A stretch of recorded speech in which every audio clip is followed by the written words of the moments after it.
Something exciting is happening at Arise Play. Oh, shit.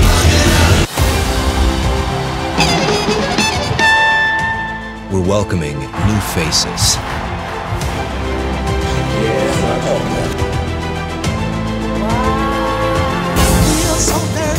Because of what Dr. King called the fierce urgency of now. New icons. We got a problem here?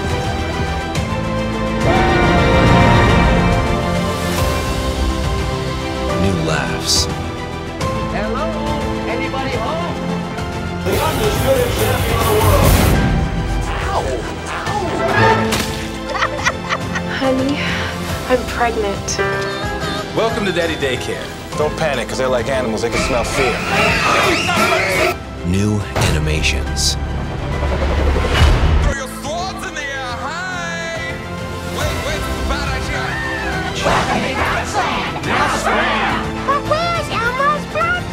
New dramas.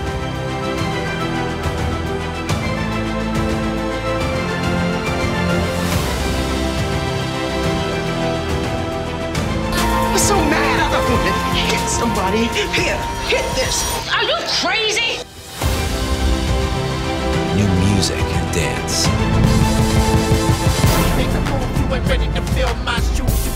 New scares. Up on the rooftop, click, click, click. All gonna die, so toss one by one. New action. I got on this roof. I chalked that up to bad life choices. Somebody call 911. Holy. I'm scared that I don't know you. New biopics. We can. Yes, we can. I believe we're all capable of performing miracles. New sporting sensation. New TV shows.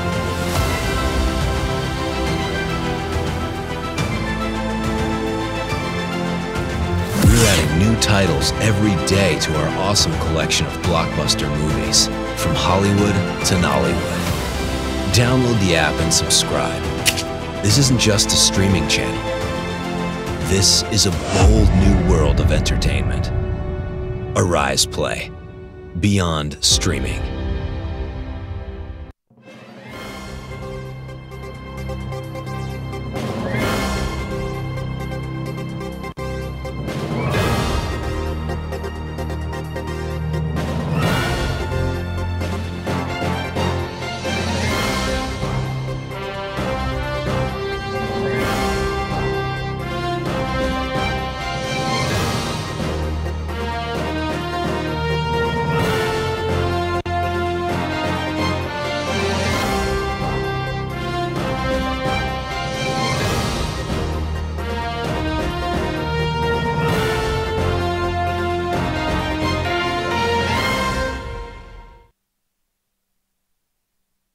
Welcome to this week's 60 minutes of analytical review of the big stories, topical issues, and all the controversies around the world.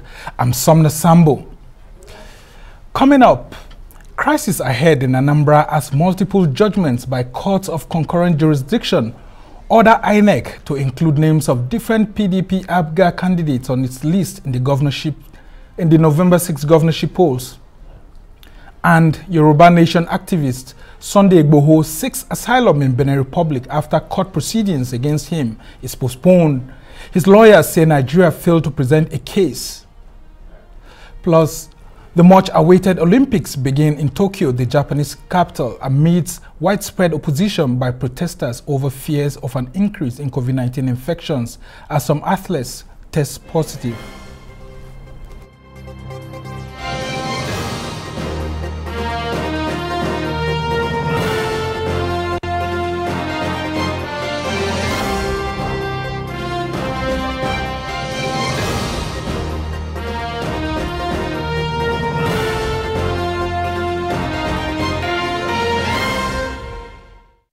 In line with INEC guidelines and timetable, political parties in June conducted primaries to pick their candidates for the November 6th governorship election in Anambra State, Southeast Nigeria. The All Progressives Grand Alliance, People's Democratic Party, All Progressives Congress, and the Young Progressives Party, among other political parties, held their primaries, while the Young Progressives Party peacefully picked its candidate, Ifeanyi Ubah. Intra-party crisis appeared to be the lot of the other three big parties at their primaries. A former governor of the Central Bank of Nigeria, Chukwuma Soludo, emerged winner of the primaries organized by the INEC-recognized Victor Oye-led APGA national leadership. The PDP produced two candidates through parallel primary elections held by two factions of the party at different locations in Awka, the state capital. Ugochukwu Ubah, a former senator, emerged winner of the election organized by the Umeaba-led faction of the PDP in the state, while Valentine Uzigbo, a former CEO of Transcorp PLC, secured the ticket of the other faction backed by the national leadership of the party. In APC, confusion also trailed the emergence of Andy Ubah, a former senator, as a candidate of the party in what was described as a ghost primaries by some of the party members. But trouble began when INEC released its list of governorship candidates and Soludo's name was missing, with Chukwuma Umeju's name listed by INEC. The PDP also had no candidate listed, thereby making all the aggrieved persons and parties to rush to court, where they secured multiple court orders.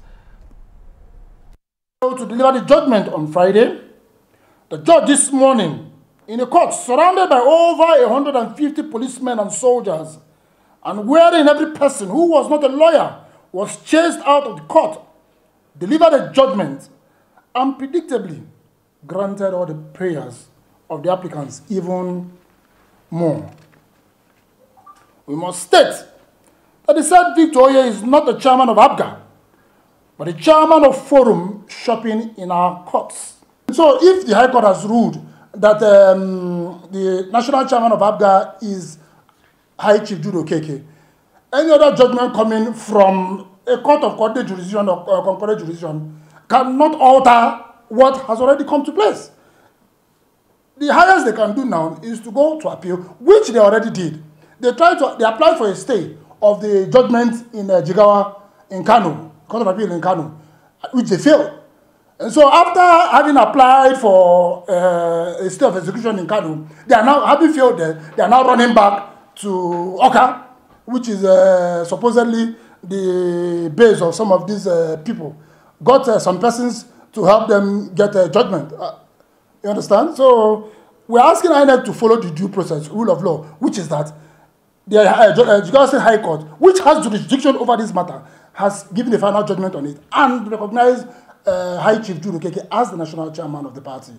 This is to bring your attention about the audacious and lethal forgery and perjury, conspiracy and impersonation that has been committed by Jude Okeke, Kabiru Yusuf, and Rabiu Gaba Aliyu, and others in suit number JDU 022/2021 at Jigawa State High Court.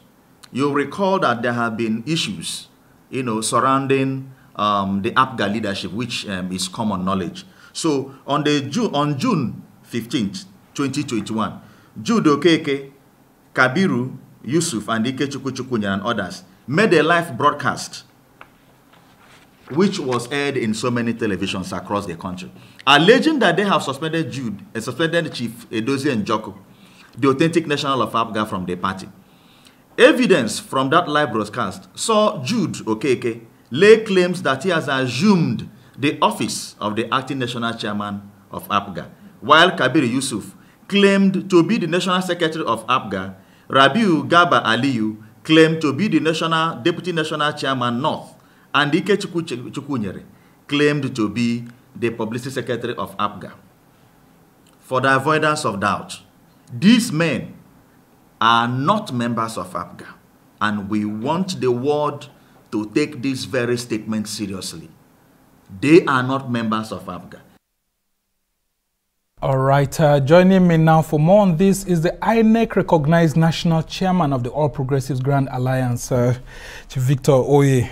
Good to have you here. You can see APGA is in a serious crisis. Anambra is the only state that you govern in Nigeria. And we are surprised why APGA hasn't been able to make something good out of this.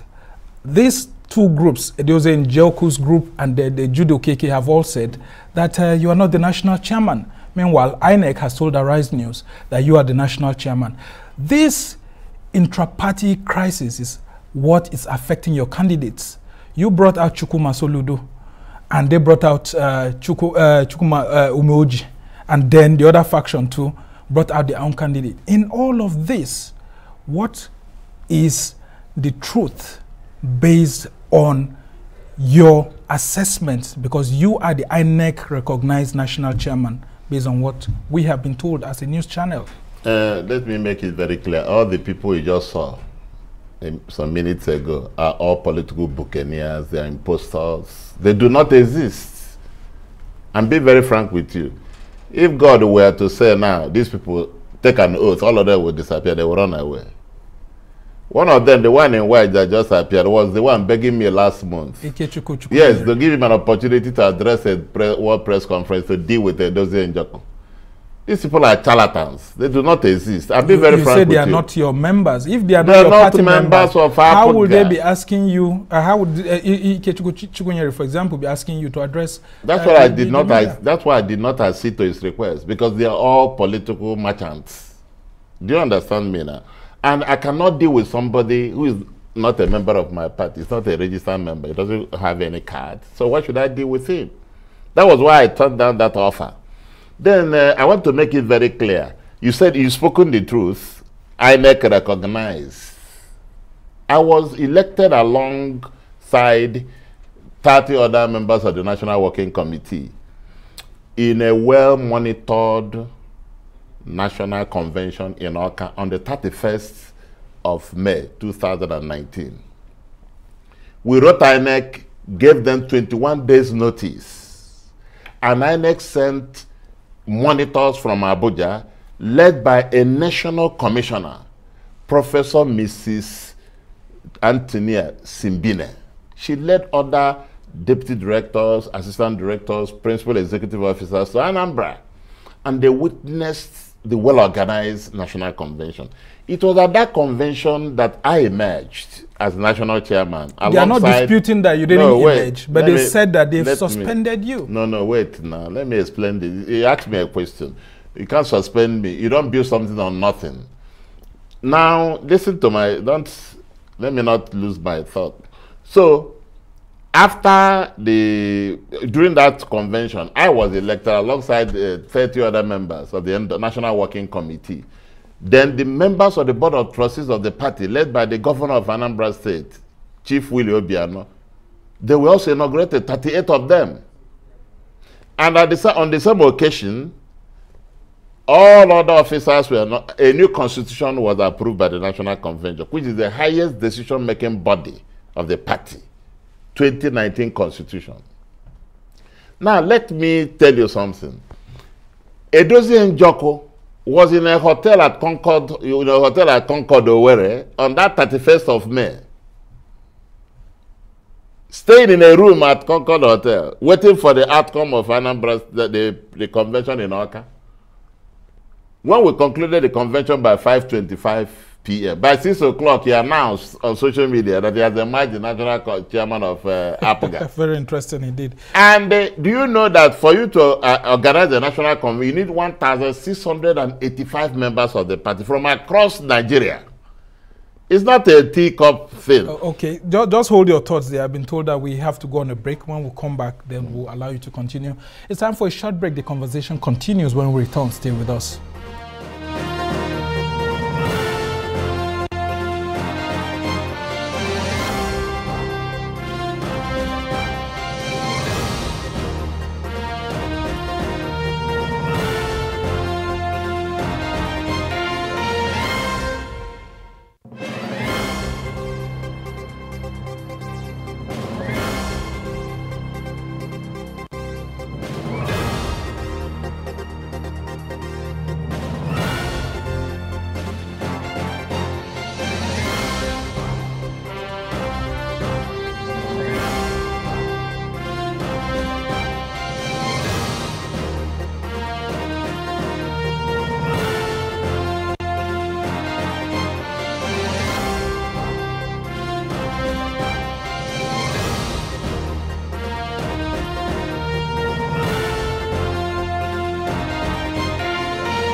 Welcome back to This Week. I'm Somna Sambo, and I'm still here with the national chairman of the INEC-recognized All Progressives Grand Alliance, Chief Victor Oye, and it's been a fantastic conversation here, and would actually want to drive this conversation forward as to why INEC would have to recognize Umoji as a candidate before you and Professor Chukwuma Soludo had to rush to the court to go and seek relief, and what this means, especially for your party and all these multiple court judgments for all other political parties on the November 6th Anambra governorship polls. Yes, let me just make further clarifications. So, since 31st of May 2019, till date, nothing has vitiated the judgment of a competent court of jurisdiction in Awka that gave judgment on November 20, 2020, affirming the authenticity, the peacefulness of that national convention held in 2019, in which I emerged national chairman. So the court affirmed it. And since that November 2020 till date, no other judgment has vitiated that judgment of the Awka High Court. Including the one gotten from Jigawa? It did not vitiate it. The Jigawa judgment has nothing to do with me. Are you not surprised? Interesting. Yes. Well, just tell us. Let's know. The Jigawa judgment was against Edozie Njoku. Jude Okeke, an impostor, went to Birnin Kudu High Court in Jigawa State, 946 kilometers from Awka. Yeah, saying that you had been removed, and it didn't say I had been removed. Edozie Njoku was your deputy, and since he was acting on you, Jude Okeke you don't even know the story. Well, the thing is that this is what we were told. Edozie Njoku is not my has never been my deputy. Well, that is what the court judgment said. No, you are not listening. You are not getting. Let me explain. That's why I'm here. You are speaking as you are if you are the national. Listen to me. Let me tell you the position. We have the judgment. The judgment of the court of the High Court Birnin Kudu did not say that Oye had been removed. The judgment said Jude Okeke is now the acting national chairman, having removed Edozie Njoku. That's what I was saying. Not me. Edozie Njoku had never been a national chairman of APGA by any court. No such judgment. You're not getting the issue. So Jude Okeke is successor to somebody who has no empire, no property, nothing. What Jude Okeke should inherit are the liabilities of Edozie Njoku, which means all the cases he sustained in the various courts in Nigeria. He has one in Bauchi, he has one in Lagos here, Abuja here. So he has not executed any of the cases successfully. So what they are doing is just they went to Jigawa and purchased a judge. But Edozie Njoku had also said that you were not the rightful chairman of APGA. He cannot say that because he doesn't have any authority to say that. Well, I was duly elected, and I've been doing my work till date. So in all of this crisis has now affected your candidates? It has not affected anything. INEC gave me the code to download the form EC9, EC9B, EC9A, and EC13B. So why was Umeoji's name published and not? You don't want me to speak. You don't want me to speak. Allow me to speak. Go ahead. INEC gave me the code to download the forms for the candidates to fill the particular. I did that. I got the forms for Soludo and his deputy, Dr. Ibezim, to fill. INEC also invited me to collect the code to upload the particulars. I went to INEC and collected the code. I uploaded the particulars to INEC on the 2nd of July, 2021, the first party to do so. Okay, then the same day we took the hard copies of those particulars to INEC, to the INEC chairman's office, and they were duly acknowledged. And according to section 31(3) of the Electoral Act 2010 as amended, INEC was supposed to have published those particulars within 7 days of the receipt. Why did they wait till 15th? Well, now let me tell you something. The judgment in Birnin Kebbi, the court had no jurisdiction, territorial jurisdiction, it didn't have. And number two, I wasn't the one the court did whatever he did to Edozie Njoku. Edozie Njoku never existed. He has never been a national chairman of APGA. So Jude Okeke took over from Edozie Njoku, who was nobody. That is the truth of this matter. Now, the reason INEC took the name of Umoji is what INEC should explain to the public. Let me tell you something. Let me tell you something. Which court order? Desire court order. Which court order? The same court order. No. Court order that, don't you know that I was not joined in the suit? Neither was INEC joined in the suit. Those 2 points could render the judgment invalid. That's the truth of the matter. Let me tell you, if the President Muhammadu Buhari, I've been calling on him, this is the 8th time I'm calling on him, to arrest all the people involved in these shenanigans. He must arrest them.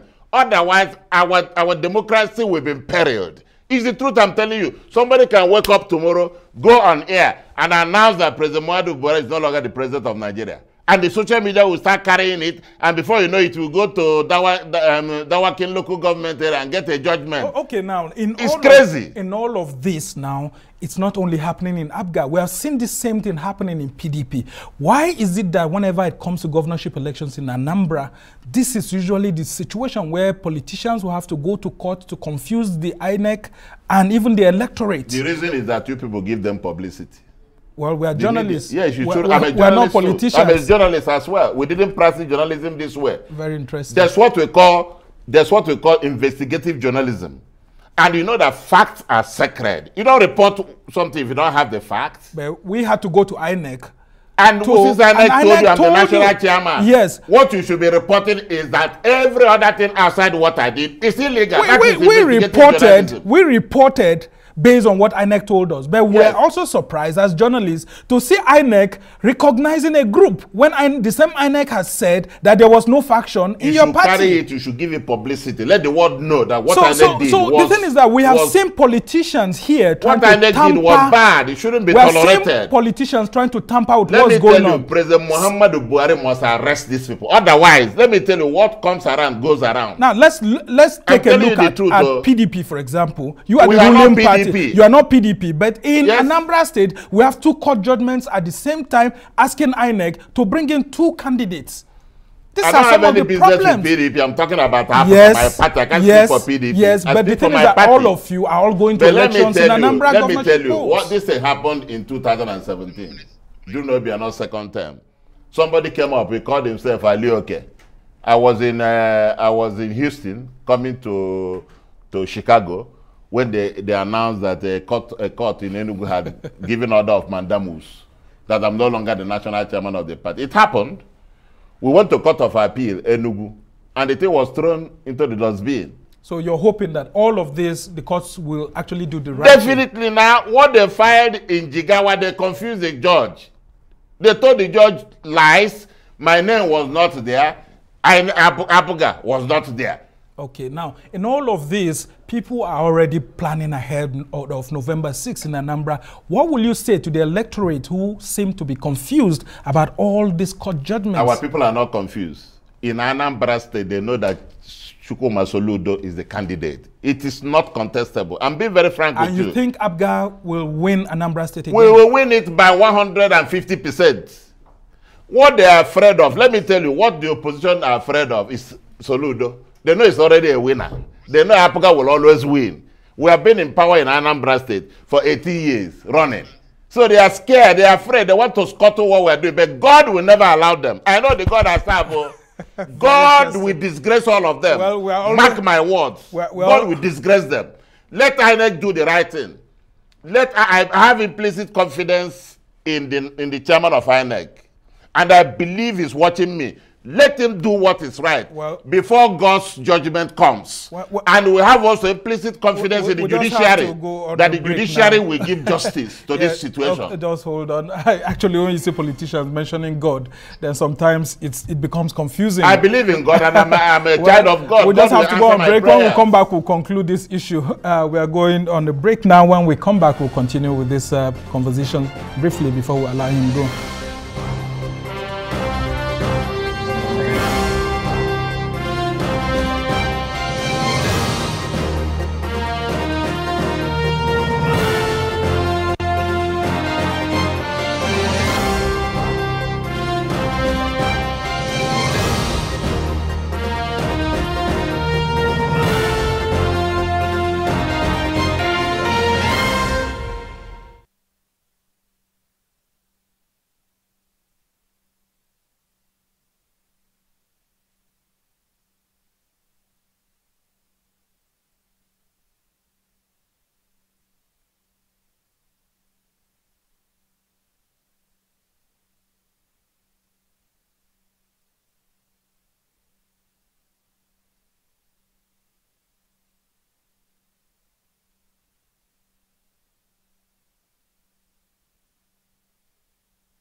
Welcome back to This Week. I'm Somna Sambo, and we still have with us here in the studio the National Chairman of All Progressives Grand Alliance, Chief Victor Oye, and joining us now is Professor Sam Mamadi, who's a Rise News analyst, and we'll be taking a critical look at other issues, but would like to have some final words from you, Chief Oye, before we let you go.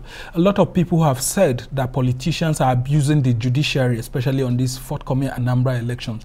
Many party members are going to court and getting court judgments from different state high courts to courts of the same jurisdiction issuing the same order on different candidates.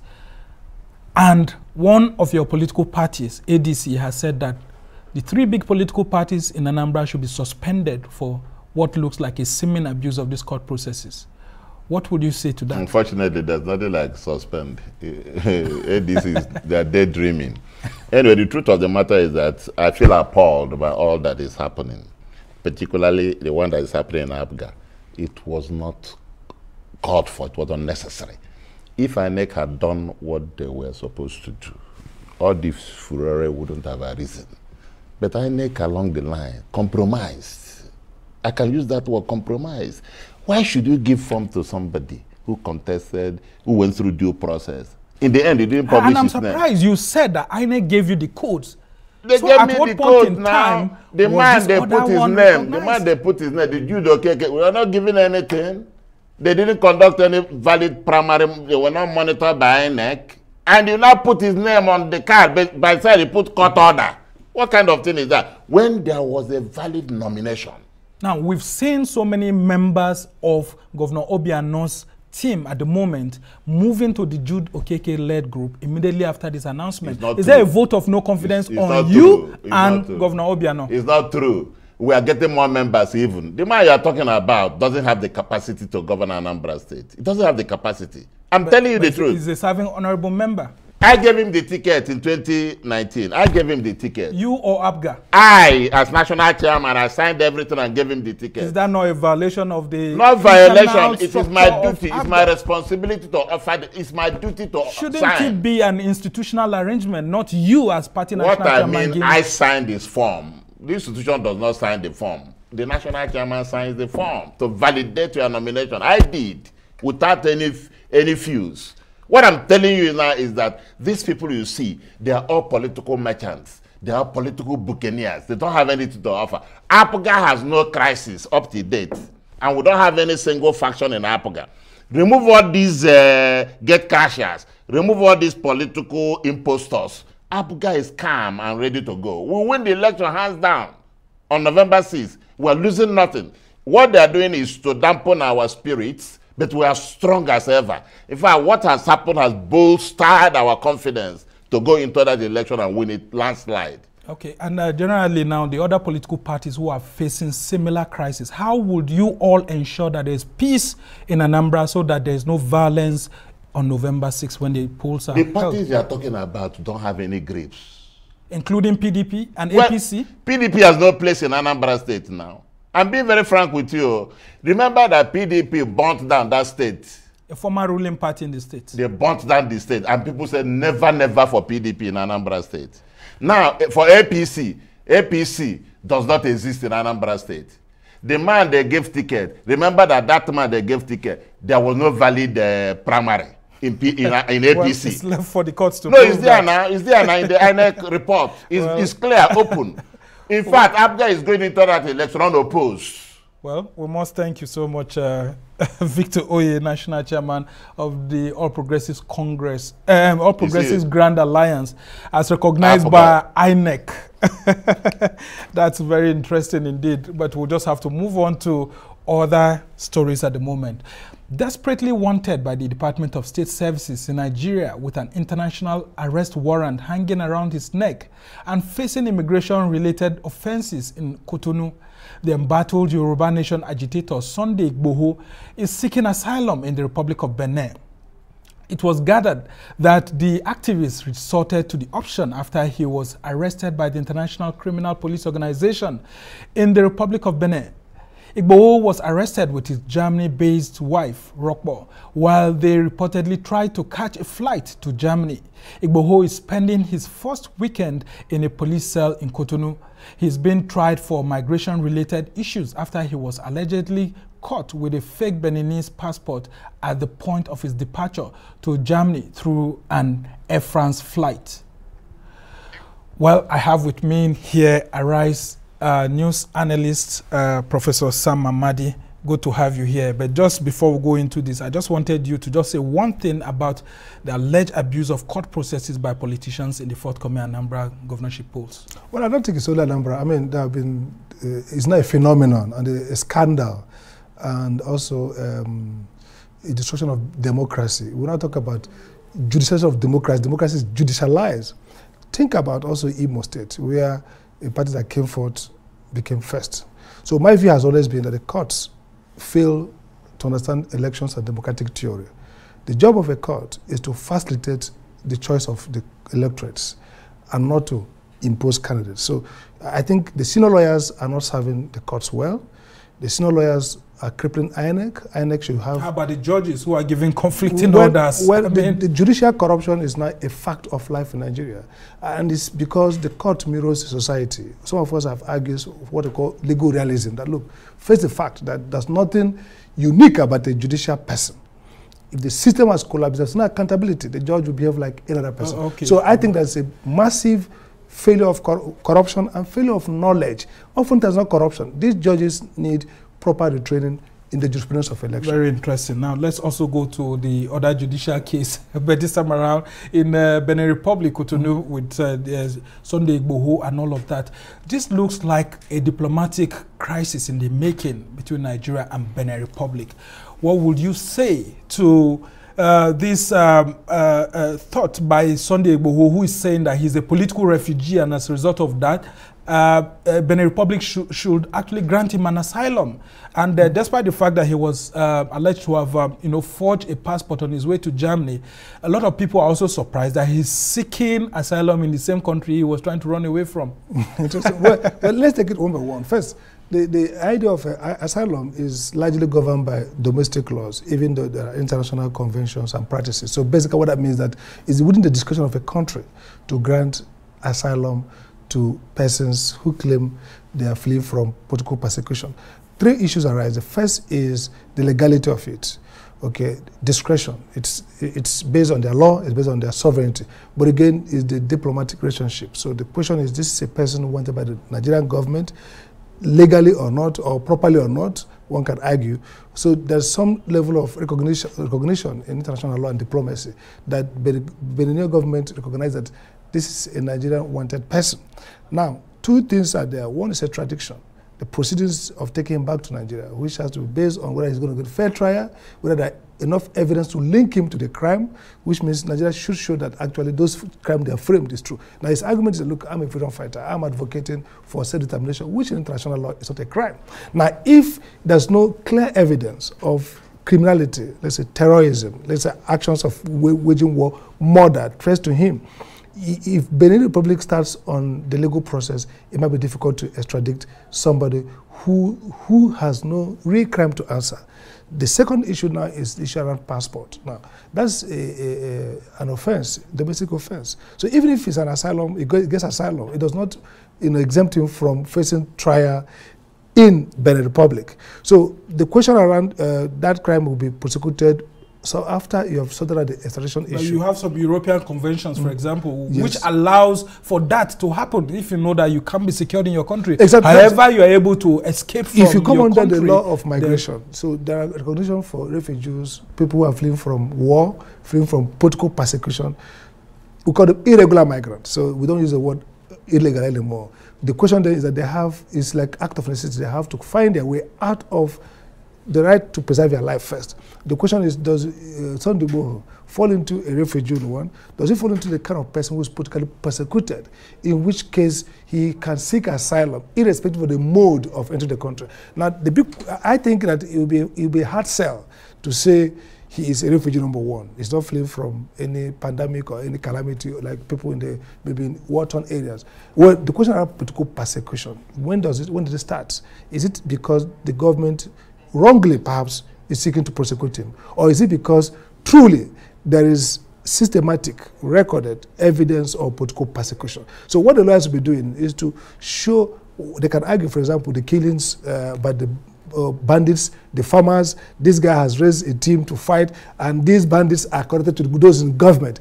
Those can be insinuating circumstances that can build up into a narrative. Okay, very interesting submission you have, Doctor. A lot of people were actually taken aback when they could, while analyzing these issues, and they were like, how can a small country like Benin be trying to challenge Nigeria? I mean, Benin Republic has always seen itself as the 37th state of Nigeria. I mean, shouldn't Benin Republic be cooperating a lot with us and handing over Sunday Igboho to us even before it's made public? Well, a lot of people are making all of this judgments, even bringing in lots of facts and emotions. You have worked in the Ministry of Foreign Affairs, as an advisor. Is there a possibility of a diplomatic face-off between Nigeria and Benin Republic on this particular issue? Well, don't forget that we claim to be giant of Africa, and probably we are by population and resource. But again, this is how we lose out when we go to Africa to seek elections. These small French colonies band up against us. It doesn't at home and say, the Republic is a republic. It has a government, and in the last 10 years, we've seen greater democratization in that part of the world. After Kirikou, we've seen effort to be a rule-based society. So what I see is that it's not like they're trying to tackle Nigeria. They're trying to preserve their integrity as a country. The Republic in 2018 wanted to extradite their own Minister of Finance for trial, and Spain said, no, you can't. And the guy stayed there, even though they prosecuted him in absence. So they have learned a lesson around the rule governing extradition and those processes. So first is that we can't run over them. They have a right to keep that prisoner, to keep that, or grant him asylum. Nigeria can diplomatically fight back and say, look, well, maybe we'll cut off our small energy supply to the Republic, okay? We block the borders again. But I think that the Republic generally, the leaders are friendly to Nigerians. When I was the foreign affairs, they used to tell us then that they want to be part of Nigeria in a joke. Okay. And they don't forget the cultural affinities. So basically, it's going to play out in one way. They're going to be friendly, but somewhat they may be insistent on protecting due process. A lot of Nigerians, especially from the southwestern part of the country, are afraid that Igboho may be intercepted, in quotes, just like the federal government had told us with the issue of Nnamdi Kanu. Yes. Are you also worried that due to the closeness of our borders and with people like former Chief of Army Staff General Buratai there, we may also have another interception being undertaken, in a way that may not necessarily follow the laid down rules? I don't think Nigeria will be roguish twice. I mean, the Nnamdi Kanu one was clearly underhand operation, as we are seeing now, because both Kenya, Nigeria government, nobody has come out to say. In the case of Igboho, it's the horse has bolted. First, he was apprehended properly, so to say, by Interpol. He is now in court. His wife has been released. So there's the surprise element in Nnamdi Kanu, where maybe you get some executive service, people who are specialists in doing this kind of operations, is over. So what happened in Nigeria, if the court, for example, grant him asylum, will Nigeria be fully hard to intercept him when there's a judicial protection? What if we wake up someday next week and we see Igboho in a Nigerian court here? So because the court has ordered the DSS to actually bring him to court. Operational jurisdiction over the Republic. Interpol helps you, but based on recognizance. That means the country signs up and says, look, come into my territory. If Nigeria does that, that would be invasion of its sovereignty, and that would be an act of war. Absolutely. But Nigeria can use diplomats, can use all kinds of ties, funding, economic incentives to make the Republic do what it ought not to do. It can untwist them, but Nigeria cannot invade and actually. Very interesting. Yeah. One would want to wonder if Sunday Igboho is that much important for Nigeria to use all these measures to just want to bring him back to the country. Well, we'll just have to go on a break now. When we come back, we'll continue the conversation. Stay with us.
Come back to This Week. I'm Somna Sambo.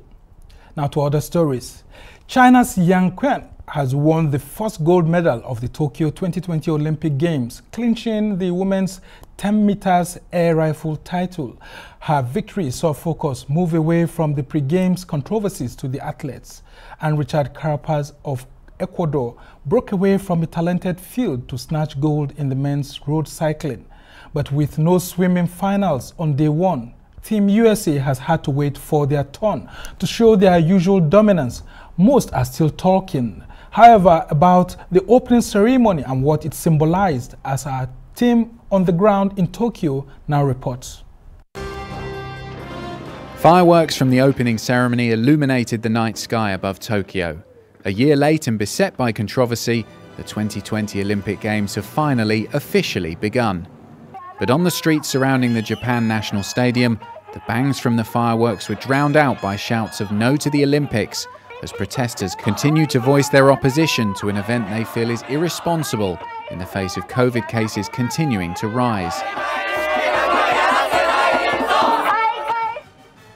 Just 950 people were allowed inside to watch the spectacle firsthand, with tens of thousands of tickets sold to excited locals many months ago left unused.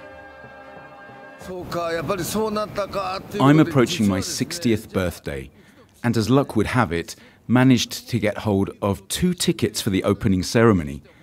I was so looking forward to seeing the Olympics hosted in my home country, as it'd be the last during my lifetime. The decision to have no spectators was very disappointing. Now I'll probably watch the games on TV, imagining where my seat was supposed to be. Having no spectators, it will be discouraging for Japanese competitors, and I feel sorry for them. I'll try my best to cheer for them through the TV.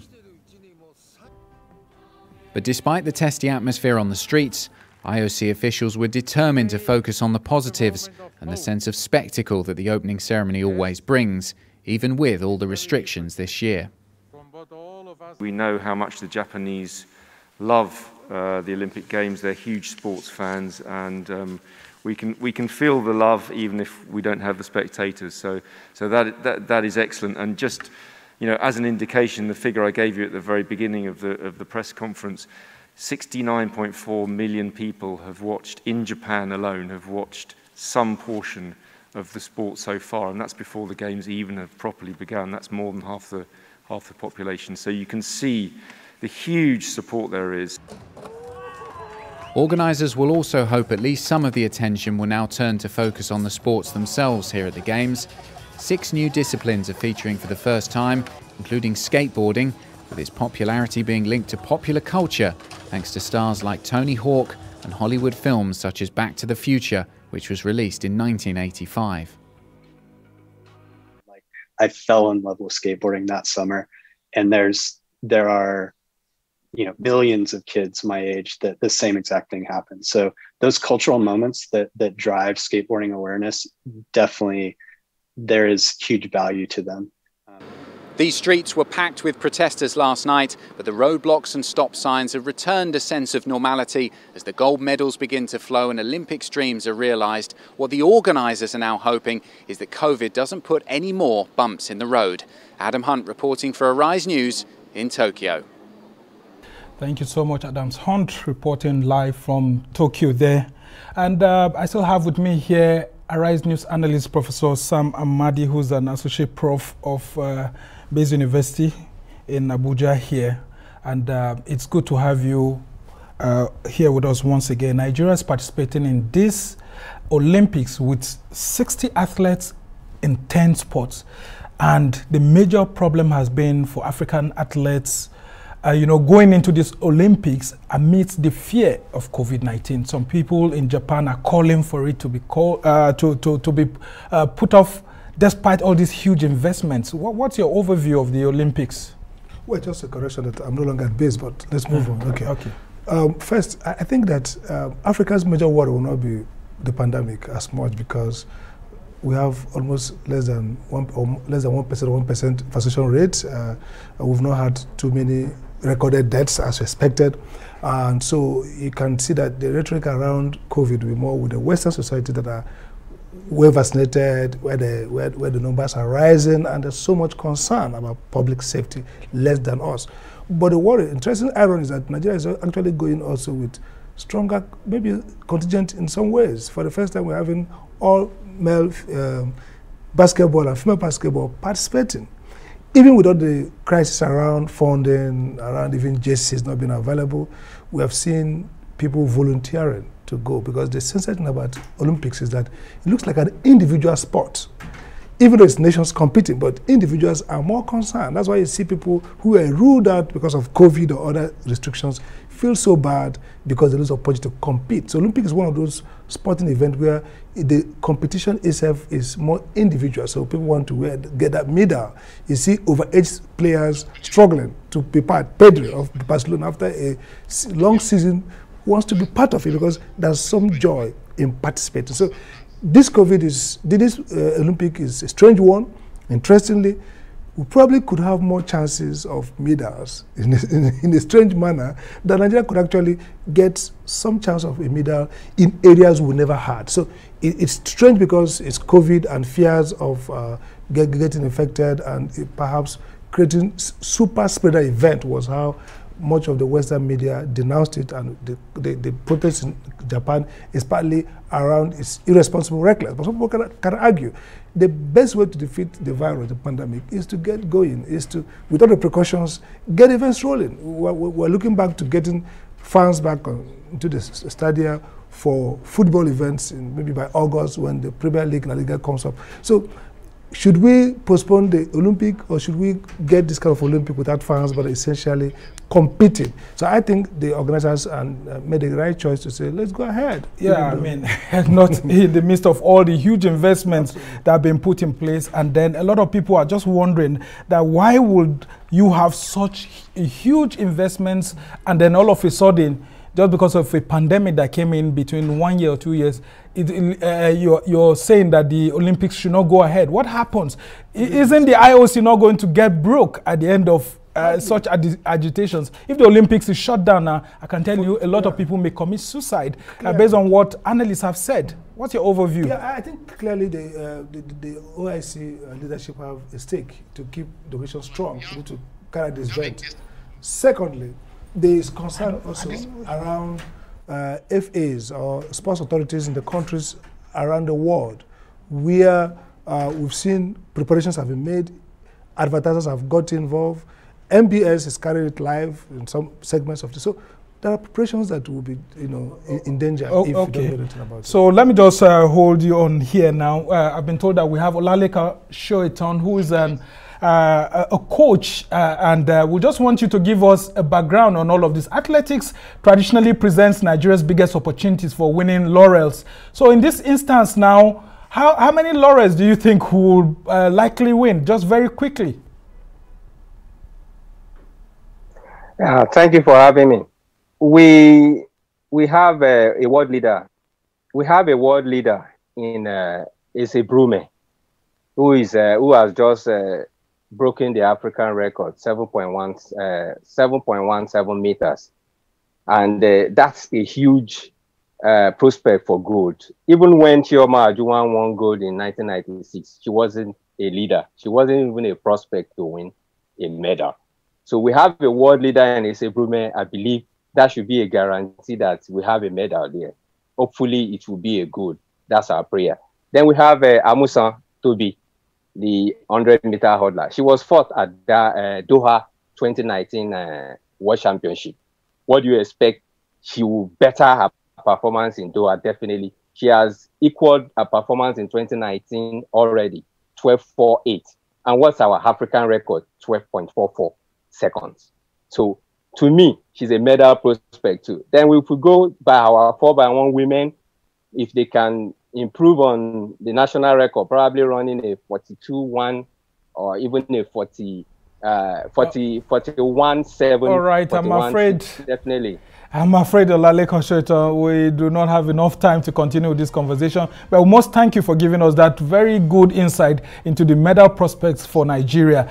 We must thank you so much for joining us, and I just have to also thank Professor Sam Amadi here, who's a Rise News analyst, and then also Victor Oye, National Chairman of APGA, who had joined us earlier. So we also want to thank you, our viewers, for joining us on this edition. That's it for this edition of This Week from me and the entire team here in Abuja.